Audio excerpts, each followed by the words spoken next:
Hey, y'all, how's it going? Today at our small town shopkeeper episode, or at the Game Changer, I'm out of. Oh, that's a weird angle. Xbox One controllers, because they break. Regular Nintendo controllers still work to this day, but they digressed the engineering, so to speak. So it's a pain in the butt, but I have like a bucket of 20 or 30, probably more, but I took those. And so I'll find ones that have a problem with the bumper or the the drift is the big one. I really didn't ever have a fix for the drift that was worth doing besides like unsoldering from the board, but I have found out a pretty good way to do that. So here is my one of my Xbox One controllers. So if you're looking at fixing the if your headphone jack's not working, those just fall out. So they just set in there. So that's an easy fix if you have a controller with a good headphone jack.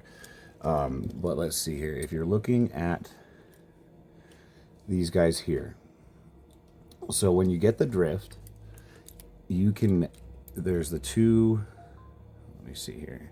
Here we go. Okay, there's a green thing here and here. And those will pry back. Let me see if I can just do that really quick. You can get these things to pop out.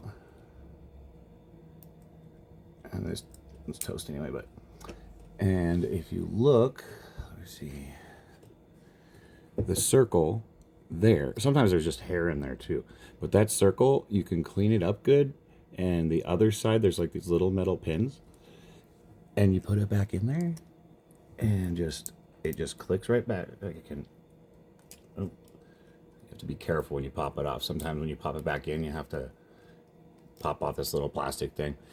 If you go the distance, you'll see what I'm talking about. But there it goes. It just pops in and out. And so that's actually works surprisingly well in drift. And then another thing on the bumpers, you got one of two issues. So if you look really close,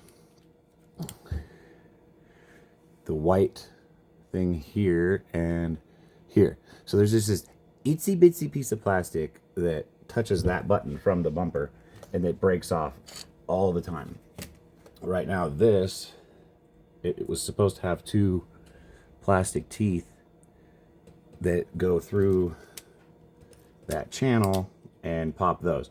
So, but these break infamously all the time. It's such a, like, if you drop the controller on a bumper, it will break 100% of the time. And I don't know how, it's not the best way you could possibly engineer them, I'll tell you that. So you can find replacements for these or pull this off of a different controller. The other thing is, which 360 controllers, you see it a lot, the bumpers quit working, and I would unsolder this little switch from the board and solder on a brand new one, and that would always work.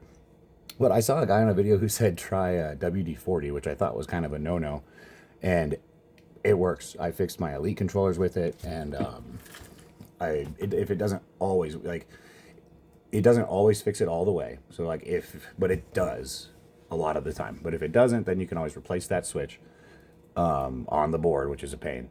And then the drift, I've had one that it didn't fix it good enough, but a lot of times it's just cleaning. A friend of mine says that that little extra part on the side, you can order a bunch of them, and it's easier, fairly simple to replace. I think that there is a little solder work with that, three tiny joints, but I was doing it with just avoiding the solder work. So that's Xbox One controller repair for what I'm doing, just to get some on the shelf and to sell systems. I think I have one fully functional controller and like 9 or 10 Xbox Ones. So it turns into a pain in the butt, but it's like if you do a few of them, all of a sudden it isn't that bad. It goes okay. So there's your small town shopkeeper for the day. Have a good day, or don't. It's up to you.